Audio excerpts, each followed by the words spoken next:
Hello and welcome to the Functional Tennis Podcast with me, your host, Fabio.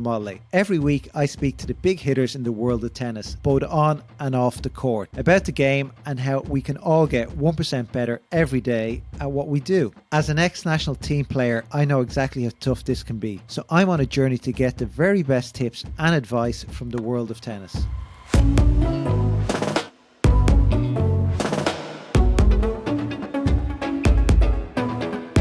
Last week on the Functional Tennis Podcast, I spoke to Magda Linette, a leading sports and performance psychologist. In our conversation, Magda and I discussed when it is the right time to introduce pressure into training sessions of junior players. I also asked Magda what is the best way to get fired up before a big game and if this really improves performance. Dr. Owens also gives us some fascinating insight into why anger isn't effective in tennis, and we also discuss the science behind the dreaded yips and how players can try to stop it happening to them. It was an excellent episode and there was a lot coaches and players can learn, so definitely go back and give it a listen if you missed it. This week on the podcast, I speak to WTA Tour coach Mark Gellard. Mark started coaching in the United States in Alabama, where he went to college. At 22, he would go on to meet Swiss tennis great Martina Hingis and become her tour and hitting partner for a short period. This would be the start to an excellent career as a coach, and now Mark is a top tour coach who currently works with Polish tennis star and top 20 ranked player Magda Linette. In our conversation, Mark explains why players need to coach themselves during the game, as well as giving a strong defense for on-court coaching. Really interesting. We also chat about Mark's work with Magda and ask him what's the difference between a top 100 and a top 20 player. But first, let's learn more about Mark and his unconventional start in coaching. Enjoy. Mark, welcome to the Functional Tennis Podcast. How are you? Hey, thanks so much for having me. I really appreciate you having me on Functional Tennis. Yeah, no, great to speak with a top tour coach, working with a top 20 player, Magda Linette. But maybe you can kick us off with how your tennis journey started. I'll keep it pretty simple and quick because my tennis wasn't that interesting. From England, went to college tennis, played at South Alabama, graduated, finished number one in my family. And tried to play some futures, knew really quickly that I wasn't going to be good enough to get into coaching, even in the area in Mobile, Alabama, where I lived, working with juniors and stuff like that. And then hitting partner as at some local ITF 25s and 50s and things like that. And then I got really lucky. After I graduated in the May, I'd gone home to England to watch somebody I knew playing down in Eastbourne. And she invited me down, and I got to meet this woman, and I was hustling in the lounge, and she said to me, she worked for a sports agency, Octagon, this lady I'd met. And long story short, she called me that night as I was driving back home to Reading, where my family is. And she said, listen, we got a player that needs a hitting partner for the next few weeks. Are you available? I said, sure, sign me up. Who is it? And she said, well, it's Martina Hingis. Wow.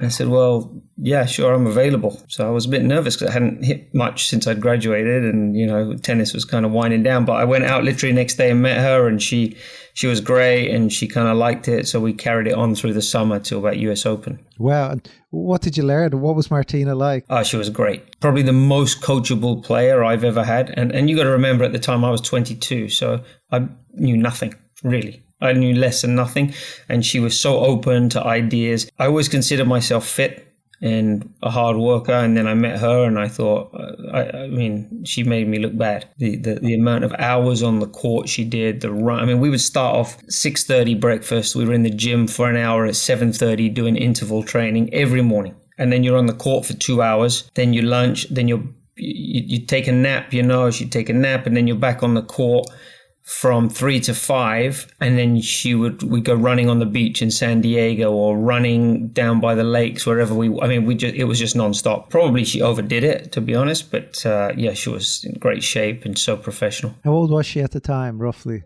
Late 20s. Okay, so late 20s. Yeah, this was back in 2008, 9, something like that. And so apart from hard work, what's the one thing you learned from her? That's a good question. She had an unbelievable understanding of the game. I mean, the way she could play, she saw the game 2 shots ahead of everyone else. So it was like watching someone play chess rather than tennis. On the physical side, she did the work, but on the mental side, she really put in a lot of pride into outthinking her opponents.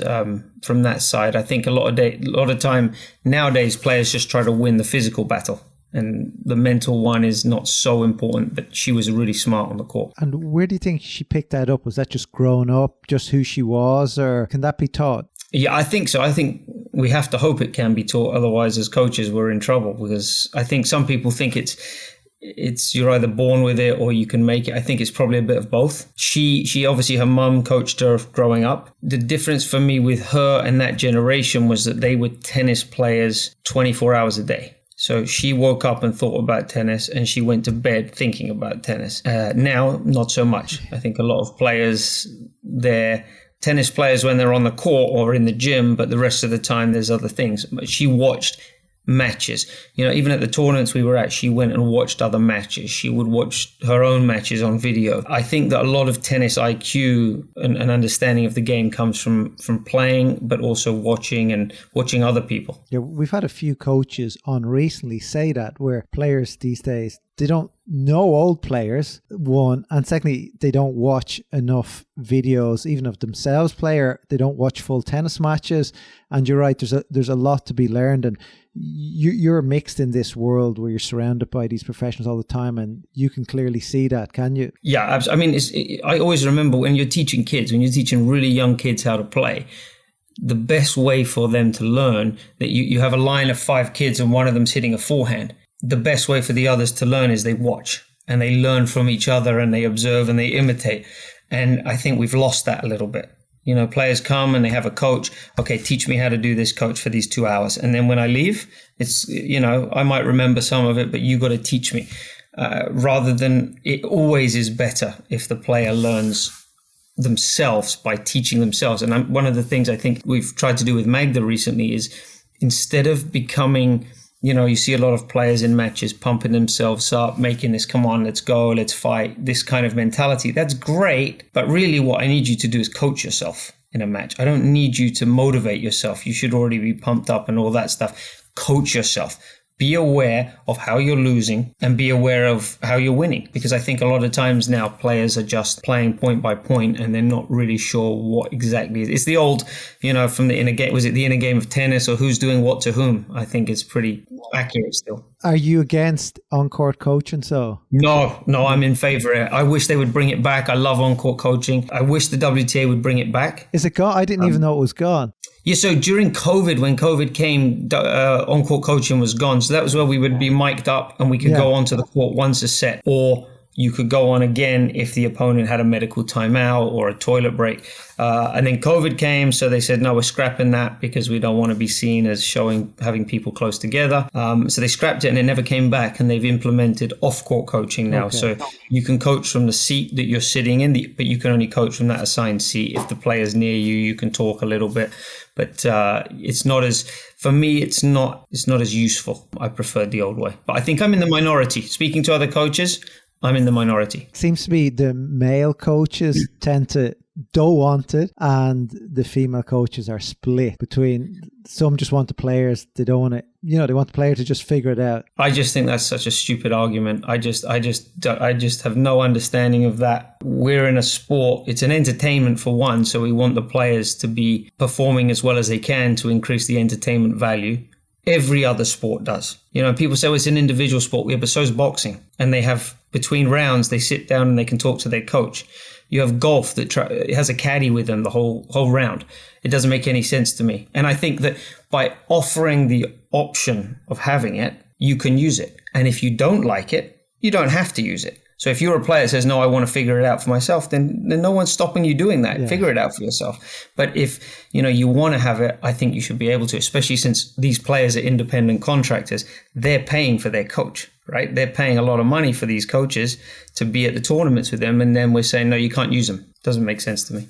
Yeah, it's a good argument. I think what I see, the biggest thing I see is more the lower ranked players who some don't have coaches, no, more to lower levels rather than the top levels where you have a coach, I don't. So it's a bit of an unfair advantage, but that's life at the end of the day, isn't it? Where I mean, everyone's got an advantage. I mean, the guy that played me that's taller than me, he has an advantage, but we still play. Yeah. That's the way it goes. And honestly, over the years, I have a big sympathy for the lower ranked players or the players that don't have the finances. But ultimately, the players that are selling the game are the players in the top 100. At the very minimum, top 100. You could even argue that players that are 90, 80, 70, 60 in the world, they're not really bringing value to the sport. You can argue that. It's a long argument, and we can go through it many different ways, but the money is top heavy, but the fans come and the media pays for those top players. They're not coming to watch players that are ranked 80, 90 or 100. That's the reality of it. True, can just take a couple of names, can withdraw from a tournament, and it can change everything completely. Yeah, no, I totally agree there. And also, the other thing I find is if you're really good, like if you have potential to be top 100, top 50, you'll get through the futures quickly. You won't need it. I don't think you need a coach. I think you could even probably get through the challengers. You probably need a bit more help. But if you're good enough, it's the players I feel bad saying this, but it's the players who aren't good enough who complain about not having a coach, not having money. It's an excuse. It's a cop out. And 100%. And the bottom line is that I think that a lot of somewhere along the lines, players, if you go back to the ITF site, they called it a pathway. They called it a developmental path. They called it a transition tour. And players, for me, have lost that understanding. It's a transition, meaning you get in and you get out. You don't stay there. And that's what's happened. If you go down and you look at these ITF tournaments, it's the same players playing the 50s and the 75s or the 80s as they are now for 10 years. That's not a transition. That's now what you are. I know now, I don't know how much of it has been released, but there's a restructuring going on the WTA tour that you're going to see take effect next year. And it will really drastically change the way tournaments are set up because they're trying to create more rivalries between the top players. They're trying to have it so that you're familiar with certain players' names so that we get that excitement. And the reality is, I definitely think these players that are 200, 300, 400, they're unbelievably great players. But the reality is they're not bringing something to the tour. So it's very hard to then justify them wanting to take something out from the tour. It's a tough life, 10 years playing those challenger tournaments, and it's not all what it's made out to be. Not at all. Back on track here, you did some work. You spent a few months with Martina. I'm sure you learned loads there. What was the next step? So then I moved down to Florida and I worked at a tennis academy, which was called International Tennis Academy back then, working for a guy called Alan Ma. And he had a great academy down there where I worked with we just had the best players training down there. And I ended up working with an American girl, Lauren Albanese, and then a Hungarian player, Melinda Zink. And then, unfortunately, he sold his share of the academy. It moved and became Club Med, which is now in Port St. Lucie in Florida. He moved back to Asia. I kind of floated around with some pro players, some juniors. And then in about 2015, I actually went to work for him again in China. So I was based in China for 5 years there in Guangzhou. Is that where you met Magda?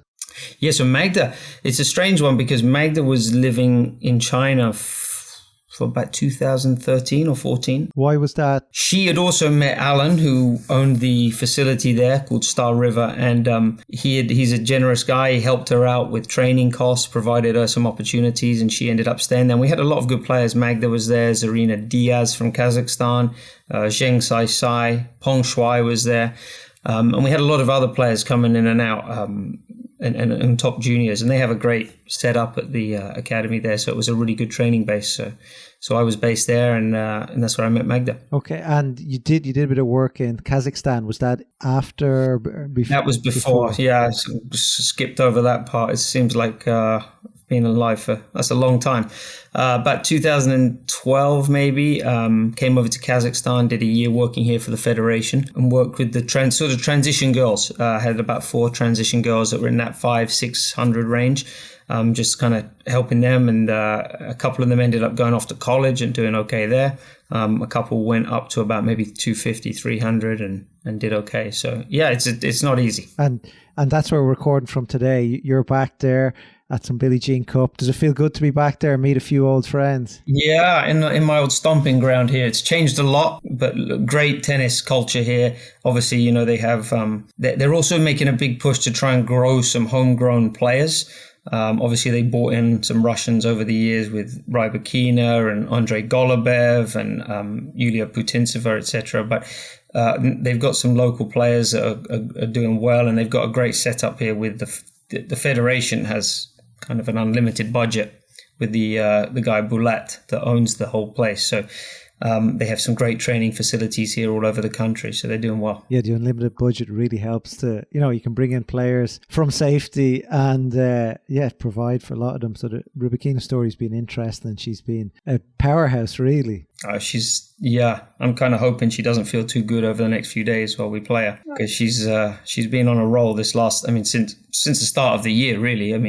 Finals of Australia, won Indian Wells, final of Miami. She's probably the best player in the world so far this year. Yeah, she was on a roll. She sort of started pre-COVID, and then she was getting going then, and then that just sort of halted everything. So it's like a delayed start for her. But moved on to Magda. So how did that come about? You were in the same place as her. You started chatting with her. She was looking for a coach. Well, she actually had a coach that was working with her, Izo Zunic. She did a really good job with her. He was from Croatia. And then they developed a personal relationship at the time. So felt that it was best to have somebody else to come in. And I was working with some juniors and it just worked out that, we said, okay, let's give this a try. And it kind of worked out. Timing was good. And so we just kind of carried on from there. And then we stopped in 2020, end of 2020, we actually stopped for a year. And I went off and worked with Shelby Rogers for a year. Okay. And she went off with a different coach. And then after that year finished, I think we both sort of said, okay, let's try again. I had a great time with Shelby. She was a great player. And I actually wanted to travel a bit less, but that hasn't worked out as I'd hoped. So who's Ian you work also with? What way does that work? So Ian, I knew Ian back when I was playing at Sutton, which was a tennis academy in England, when I was about 16, and I knew him there as an academy coach. So I've known him for 20 years. Yeah, about middle of last summer, June, July sometime. He wasn't working with anyone. He'd stopped working with his player and was, kind of just sitting around really. So I said to him, well, maybe you could help Magda and I a little bit. I ran it by Magda to see. Obviously, there's financial implications to that for her. But I thought that having someone with a different set of eyes and a different way of looking at things would be beneficial. And it has been. So, is it less traveling for you as well? Actually, no, it's no less travel at all. It's the same. It's made it more fun at times because you have somebody else to share the thought process with. And obviously, I've learned a lot from him because you're getting someone with more experience and different. The interesting thing with Ian was that he came from a non-tennis background. He grew up playing football. That was his passion. He never really played tennis. And then he kind of got into, I think, sort of, he wouldn't mind me saying club level was probably about as good as he was. So he comes at it with a different, and not that I was a great player at all, but he comes at it from a different angle, more of a really, he coaches as a coach, okay, not as a player. Yeah. So it's different. And he also has a much different way of delivering messages than I do. Usually a lot nicer way, a lot calmer. So it's good cop, bad cop. Yeah, I'm kind of used to being the bad cop now all the time. So, but I think that it's working for the most part. We have our moments where it doesn't, but in general, I think she needs a little bit of both.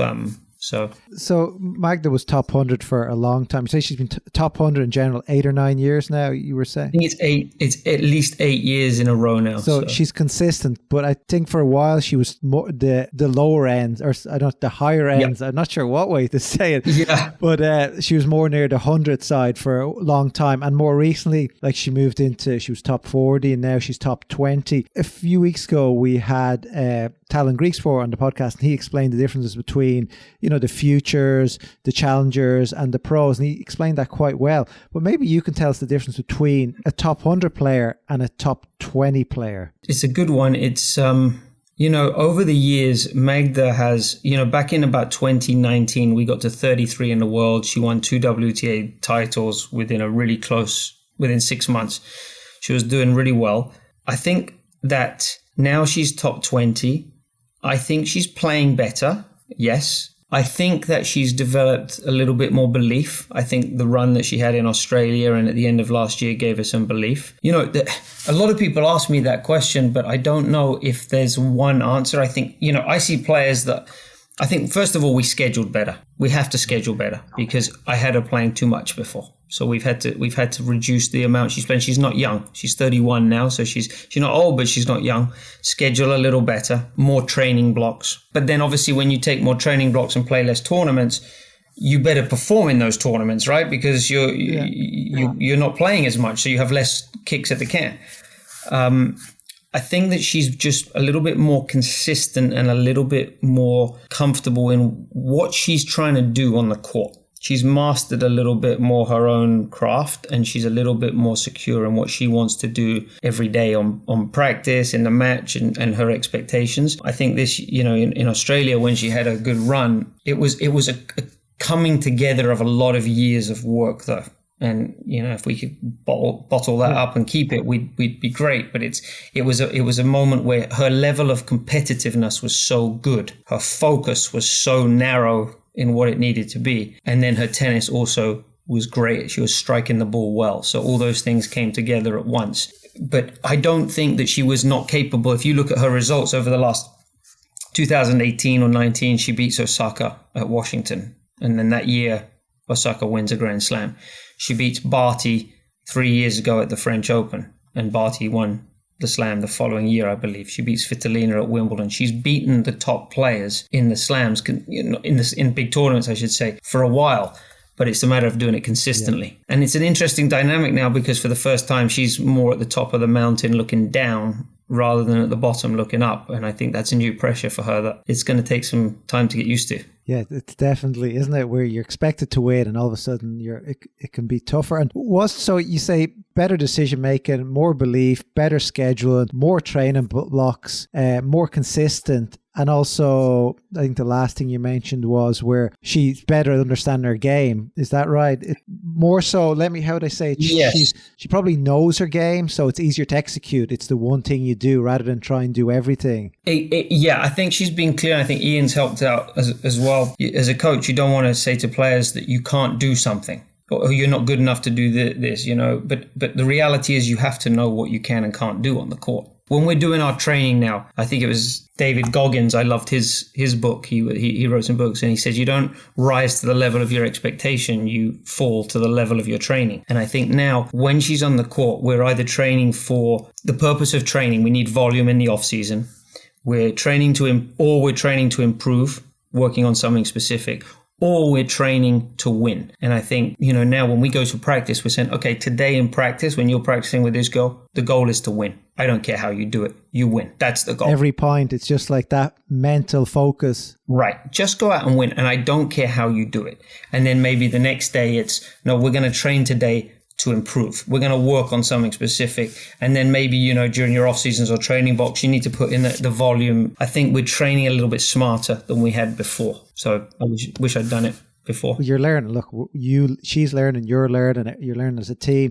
The train to win thing is really interesting because normally a question I might ask somebody is like, how do you be more competitive? How do you train that? And I never thought about reversing what I'm saying and go, how do you train to win? Well, you sort of win to train, or makes a lot of sense. I think if people can take one thing away from this episode, is like, go out there and practice tomorrow, but you're going to win, just focus on winning. And that's really it. I think it's a big difference for me between men and women. I think that guys, and this is not everyone, of course, this is a generalization, but when I played and the friends I had growing up, whatever we did, whether it was football, whether it was playing up and down in a club, tennis club, you wanted to beat the guy. You were an unconditional competitor once the point started.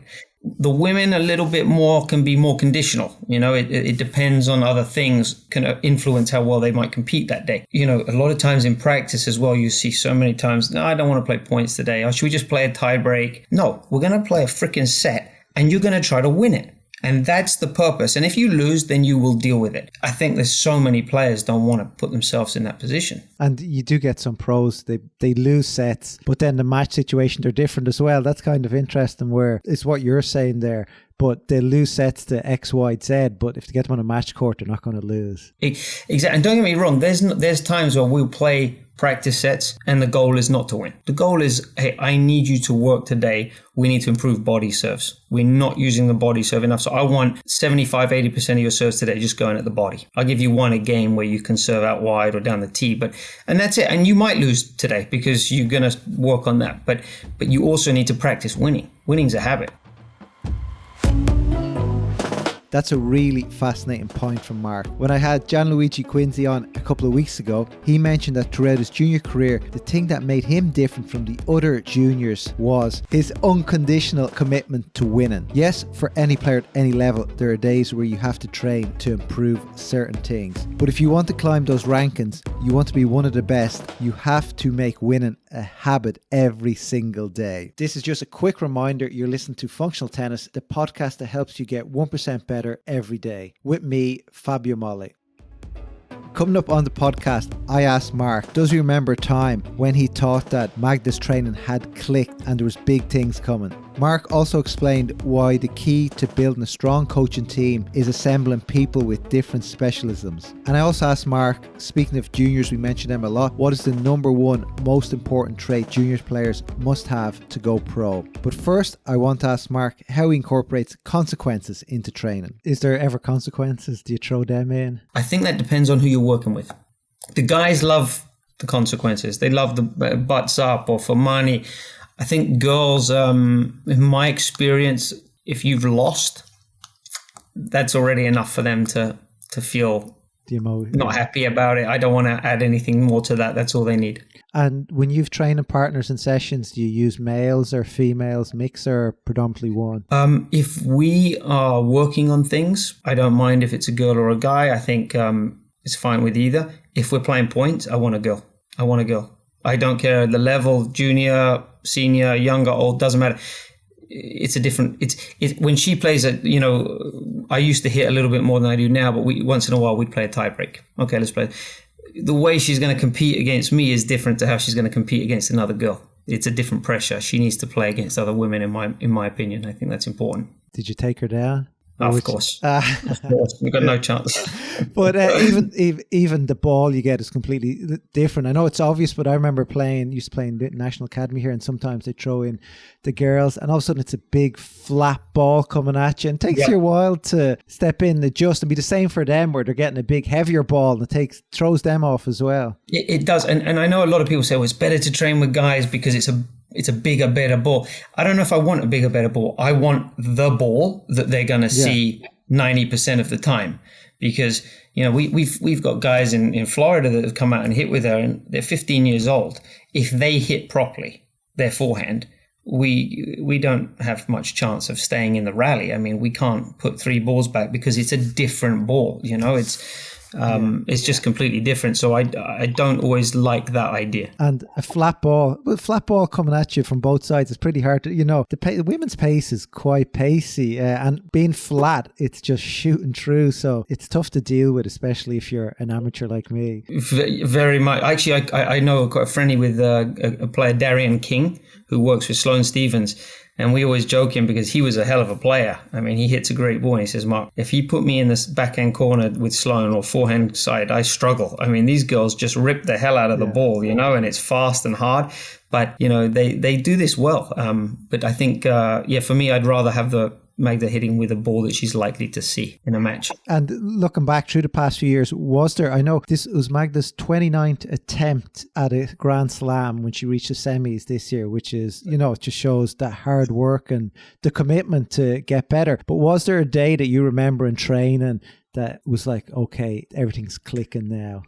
I wouldn't say it was a day, but I noticed towards the end of last year, she was starting to understand a few things that I hadn't, and Ian had come in and helped some things that just click a little bit better. And often as coaches, I think we'll all agree on what we're trying to do. We say, yeah, that's what we want to achieve, but maybe is it the singer or the song? And I think we were probably singing the same song, but when he sung it, she heard it slightly differently. So some things clicked, and then I could see some progressions. And I would say I'm wrong 95% of the time on on my predictions. I said to Ian in the off season, this is going to be the best year she ever has. I can see it. I know one thing I do is I know Magda very well, and I've not seen her play this well or have this look about her before. And then we went to Australia and had a good start. So now the key is just trying to find a way to keep it going. That's the hard part. But it was an experience, and I think that what's nice is it's given her a bit of belief now that she goes, actually, I can do this. I can beat these girls. I can compete with these girls, and she's feeling good. I'd say, looking at it from the outside, a large part of it is belief, like saying, I've done it before, I can do it again. And then it doesn't matter who you're playing. If you stick around, you'll get your chances. Yeah, I mean, all the stars aligned for that kind of month down in Australia, and she took her opportunity. I mean, she beat a lot of good players down there, and some of them I remember telling her, it was this cliche, but I said, look, if you played this girl 10 times, she probably beats us 9. But it doesn't matter. We just need to win that one today. And it was right away. Tough first round, but she got through that, didn't play her best, and then after that, every round was a top 20 player. But when you're the underdog, not the dog, you have a different pressure. So now she's kind of in a role reversal now. Now she's the dog. Nice. And how do you talk about having Ian in the teams, giving you a different perspective, you can bounce ideas off him, but do you have a mentor? How do you improve as a coach? I think one thing I encourage a lot of coaches to do that are coming up, that are young, is to get in there and work at academies and practice and hone your skills. Find out things that work. Find out what doesn't. Know what you're good at. Know what you're not good at. That's the first part. And then I've always, with Magda, had a list of people that, Magda's just not serving well right now. I need to call this guy, and he's going to come and help me with this and find out if I'm missing something or give her some direction on that. I think everyone needs to have someone. Actually, and the WTA Tour has recently started a program that we had last week in Charleston, where they're bringing in young coaches to sort of shadow WTA coaches for the week, which I think is great. So I think, even on the tour, there's actually a nice group now of English coaches on the tour, which is you've got Andrew Bettles working with Jill Teichmann. Obviously, I'm out there. Tom Hill is out there with Maria, and there's a couple others out there as well. So I think that there's a group there, and I like to talk to Tom as much as possible and help him and give him some ideas, because I think that I can learn stuff from him. He can help, maybe learn some things from me. So I think that as coaches, we have to network. You have to talk. You have to be open to ideas and challenging stuff. I think it's like a business as well, where you speak to people in similar businesses where you learn different things. And I do sometimes you look at coaches from the outside, and you may feel they think, they're the best coach. But I don't fully believe that one coach can be the best forehand coach, the best backhand coach, the best serve coach. There are coaches out there, and I was only speaking to somebody about this yesterday, where he was looking to work on a serve, and you got to call X, he's the serve guy, and forehand, he's the forehand guy, and he's the mental guy. So I think it's really wise what you do there. You reach out. As coaches, we're never building a house. We're renovating or refurbishing a house, because pretty much you never start with someone, or I don't anyway, start with someone that's never played before. So they've always got some experience. And when you renovate a house, you need the electrician and the plumber and the guy, the carpenter. You need all these different kinds of qualifications from different people. So I like to get different advice and different input from other people. I think that you can do all the qualifications and certifications. I think they're great, and I think that gives you knowledge. I struggle a little bit with some of that stuff, because some of this, I've been to presentations and conferences, and I think it's great for knowledge. I think, though, a lot of the people that are providing you that knowledge are not out there, what I would say, in the trenches day to day. I don't see a lot of those guys giving those presentations on tour 40 weeks a year. So the theory is one side, but the implementation of it is a whole different thing. There's days with Magda where I look at her and I know, seeing her at breakfast, this is not a day that I can give her more information right away. This is not going to be a day to improve. This is going to be a day where we're going to get it through it. We're going to try and maintain our level. And maybe if we are going to improve, the improvements will come off the court talking. Maybe we watch some video, but that's something that you learn through feel and awareness. And that's for me, a very hard skill to teach, because it relies on that human awareness that's not a tangible skill that you can learn and get qualified in. And you know what I mean? That's something that takes experience. And yeah, there's days where I know I can push her. There's days where I can. Last week we're playing in Charleston. She's playing against Madison Keys, and she's just asleep the first set. I don't know what's going on. It kind of threw me off guard. But the day before, she'd had a really long match against Kracheva. My body language during that Madison Keys first set, maybe to the outside person they wouldn't notice, but she knew that I was not happy with her performance after that first set, her energy, her attitude. And I made sure she knew that. I knew how to push a button for her that day to make her respond. And it worked for a set. It didn't work for 2 sets, unfortunately, but it got her back on track and she was able to win. Now, am I saying that I won that second set for it? No, not at all. But as a coach that's on the tour, you have to know your player. You have to know how to push certain buttons. And I can tell you that maybe I helped her get into the right mindset that day and maybe win that second set. I've also done the complete opposite before, where I've said something or done something that has caused a complete meltdown. Explosion. And I've done that probably more than I've done good. So it's a balancing act. But I think that a tour coach, we don't get to go home at night. We're not 9 to 5 club coaches. We're there 24/7. It's a tough job, but all tennis coaching is tough. It's not ours. It's just a different kind of toughness. When you see junior players, Mark, and what do you look in a player that you say, okay, they may have potential on the ATP or WTA tour? I really would prefer to speak on the women's side, just because that's where I'm more familiar. Yeah. I don't think that I don't know the men's, but I think that you've had Jills on here before, who works with Daniil Medvedev, obviously. No, I haven't actually. No. Oh, you haven't had Jills? No, okay, sorry. I thought you had. No. I know him pretty well. He's a really great guy. I'll talk to him. You need to get him on here. He's a really good coach. He's done a great job. He has a saber, I know that, and as far as I know, Daniel uses it. But I haven't got no video, no anything. But I'm gonna talk to him next time I see him, and I'll see if I can convince him to come on. But he's so knowledgeable on the men's side, and he would probably give you a better insight in that. I think for me, for the woman's side, the number one skill would be competitiveness. How good a competitor are they? I often have this conversation with other coaches. Okay, if you could choose 3 things that you had in a player, one would be, say, competitiveness. Money. They got to have money, right? You got to have money to fund this thing, unfortunately. Talent. How hard do they work? Do they have parents that are involved and that are really causing a lot of issues?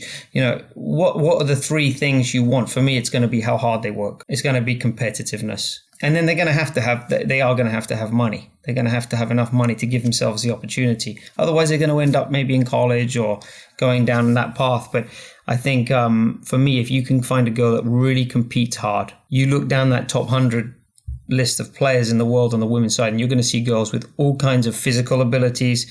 You're going to see all kinds of technique, good and bad. But if they can compete well on the women's side, they can do very well. Yeah, interesting. And do you think if you're good enough, the money will find you? I think that there's an element of luck, but you need to have the right people around you to advise you on how to get there. There's so many players that could have made it had they had the right advice. And in my opinion, is there one that sticks out that is there one player that you can say could have made it had they had the right advice that rings a bell? I think that's a tough question. I would need to think about who specifically. I've seen it so many times where players, for me, haven't fulfilled their potential. It's usually down to not having a team around them. And unfortunately, I hate to say this, that the level of coaching on the tour isn't good enough. It just isn't. For example, in the Premier League, I talk to Ian about this a lot because he's a big football fan. That to be a manager in the Premier League, you have, no matter whether you were Zidane or Guardiola, however good you are, you have to get your license. You have to go through the stages to get to be the manager of Chelsea or Liverpool. You can't be a great player and jump straight in to be the manager of Manchester United. You have to go through all those phases, teaching the academy, the license. And in tennis, we don't have that. And so then you get a lot of people propagating nonsense and not being fully educated or qualified to lead the player. And that player is great, but one or two bad decisions early on can destroy everything. So I think that as coaches, we have to be better. Most of the time, the cream does rise to the top, but we had Gianluigi Quinzi on a few weeks ago. I'm not sure if you know him, was a former Wimbledon champion, junior Wimbledon champion, and then he said the pressure just changed after it. But what he talked about was when he was 14, 15, 16, his coaches, looking back, was the issue. And his own, he was in this mindset as well, where it's all about the next win, the next win, the next win. It was never about, look at your career in 10 years' time. Where do you want to be? Let's work towards that. And he said by the time he was 19, he couldn't change that. That's who he was, and it was hard mentally to change that. So you're right, the importance of having good people who know what they're doing around you is essential at any age. And I hear a lot from junior players that they were great juniors and they get into the pros and they struggle. But there's also, when you're in the juniors, you're playing for nothing other than to win. When you get to the pros, you're playing for money, and that changes everything. People don't want to admit it, but it changes everything. You win Wimbledon Junior, you're a hell of a player, great competitor. You get that following year, you're out there playing futures. Maybe you don't have sponsors, maybe you don't have a lot of money, but you are competing for money. And that's, the bottom line is money changes everything. If I wasn't getting paid, would I be out here on the tour? No, I wouldn't be here. And does it change things knowing, when Magda's in that match in Australia, for example, playing for $500,000, the pressure's on more. The first round's worth 50,000 and the fourth round's worth 300. There are different pressures, and you do think about it. The top players maybe don't, that are there week in and week out. But I see that a lot from the juniors, and that first 2 years afterwards, you just see guys just struggle with that pressure of financial pressure. You want to have a coach now. The federation's not supporting you as much, and you're out of the junior, so it gets tough. Well, what's not talked about also is the taxes. Like, you may say $500,000, half of that's gone straight away, like between the tournament local tax and then your home tax, and it's crazy. You wouldn't believe in Australia, she gets her paycheck, and you sit down while you're in Australia. Before you leave, you have to go to the tax office, which is on site for the players. So I actually helped her this year because there was so much stuff going on. And, when you look at what she made, and then you look at her expenses for flights and all that stuff, which she gets to deduct, but it's still a lot of expenses getting down to Australia for myself, for her, for Ian. And then you look at what she's taxed there. And then she takes that money at tax that I don't know what it is in Australia, 35%, 40, something like that. Then she brings it to Poland and she gets taxed again, right? So that money goes down very quickly. So it's not as glamorous. It's not as much as people think. And not an easy way to make a living. Definitely not. And so I have two questions for you. One is, maybe both of them I ask everybody, but one is, what's your advice to be 1% better every day? You've got to be out of your comfort zone. I think it's so cliche, so I hate to say this, but you've got to do something on the court, off the court, anywhere that is uncomfortable. I think comfort is the enemy of greatness. I think that the cycling team in England years ago, the guy that they brought in to change the whole cycling culture in England to where they went on and won all the Olympics, and he called it the law of marginal gains. If we can be 1% better every day over a period of time, that builds up to a lot. So I think, trying to make yourself uncomfortable every day. Yeah, it works well with get comfortable being uncomfortable. I like that quote. And finally, if I look back in this podcast in, let's say, late December, this episode, and I listen back and I asked Mark, what's your goal for the end of the year? What is your goal? I will look back also. So. My goal? To lose a little bit of weight, to have the same amount of hair. That would be a good goal. What do I think? Look, we right now are 19. I don't know what's going to happen, but I think that if we could end the year in a top 25 spot, I think for me, being next year seeded in the slams would be a really nice achievement, because that changes everything. That you're not going to play the top 32 player in the world to start the big tournaments. Being seeded is really nice. And again, anything can happen. When what's happened the last few months was surprising and not surprising for me. I was surprised, because it happened and it's an amazing feeling for her, but also I knew she could do it. It's just can she do it? There's, so it was, yeah, I would like to say if we could stay in the top 32 and be seeded for the slams, but, at the end of the season, that would be a real achievement. I'll check in and see. But Mark, thank you very much. Great chatting to you. And yeah, thanks for all the insight into your coaching career and to Magda. Thank you so much. And I'll definitely talk to Gilles.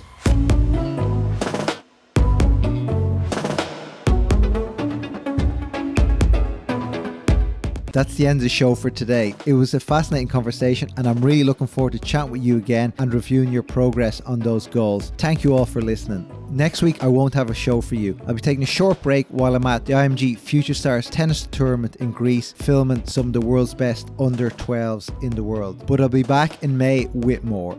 Just a few quick notes before we go. Make sure to follow the show so you get automatically notified about new episodes wherever you listen to podcasts. If you would like to learn more about me or the work we do at Functional Tennis, visit our website at functionaltennis.com. You can also follow the show on Instagram at the Functional Tennis Podcast and with me on Twitter, FabMall. This podcast is produced by One Fine Play. James Bishop is the executive producer. Connor Foley is the series producer. I've been your host, Fabio Molle. Thanks for listening to the Functional Tennis Podcast.